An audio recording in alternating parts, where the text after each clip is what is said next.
This video is a continuation from the video I released last week, replacing the parking brake shoes, rear rotors, and brake pads. If you haven't seen it, I'll leave it linked in the description below because this video, I'll be replacing the front rotors and brake pads. You want to begin by removing the cap from the master brake cylinder to prevent pressure buildup when you compress the caliper pistons. Jack up the front end and support with jack stands, then remove your wheels.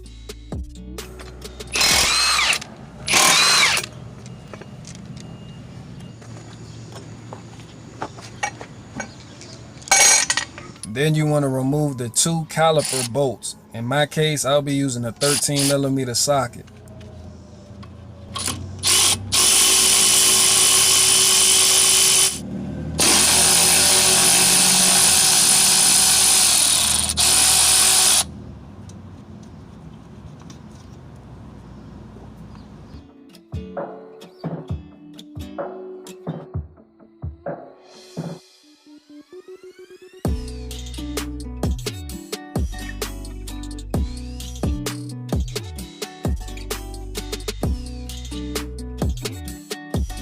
The end of the brake pad that's notched faces downward. That's important for reassembly so you don't mix up the pads. Then I like to use an old pad with the C-clamp to collapse the caliper piston. It's also important to service your caliper guide pins if they don't move in and out freely. Stuck guide pins can cause your brakes to stick and your vehicle to pull to one side, or even cause your calipers to overheat and start smoking.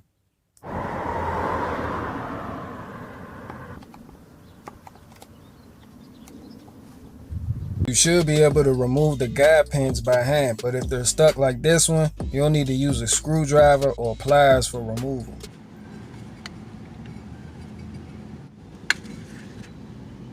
Then grease the inside wire brush and clean the guide pins before adding grease and reinstalling.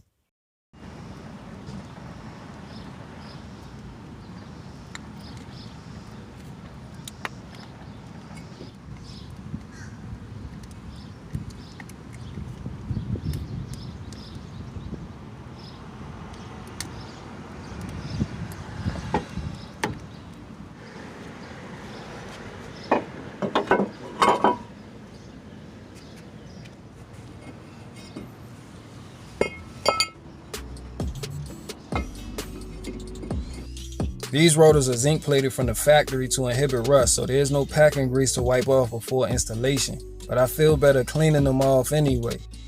Then you want to apply grease to the back of the new brake pads, and installation is reversible removal.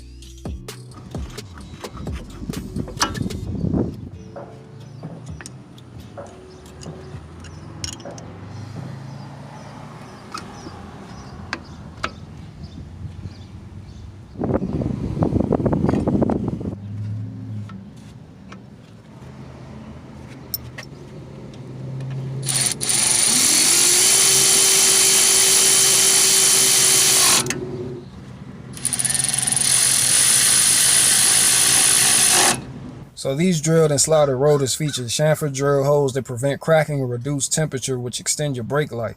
They also have this off-the-edge slot design that allows debris, gas, and water to be pulled from the center of your braking system as you stop. These rotors are also machined directionally, which means there's a left side and a right side. And after following the proper braking procedure, the zinc plating will be completely removed from the pad surface. Now just put your tires and master cylinder cap back on, then pump your brake pedal until firm before driving off. Right after installing the new pads and rotors, you want to perform the break-in procedure to prevent your new pads from squealing or your brake pedal from pulsing. So you want to begin by going 10 miles an hour and apply firm increasing pressure all the way to a complete stop. But don't slam on your brakes. Repeat this step 5 times. Then go 20 miles an hour. Again, apply firm increasing pressure all the way to a complete stop. Repeat these steps at 30 miles an hour, 40 miles an hour, and 50 miles an hour.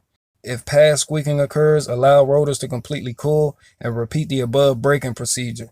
You also want to avoid excessive or high-speed braking for the first 50 to 100 miles.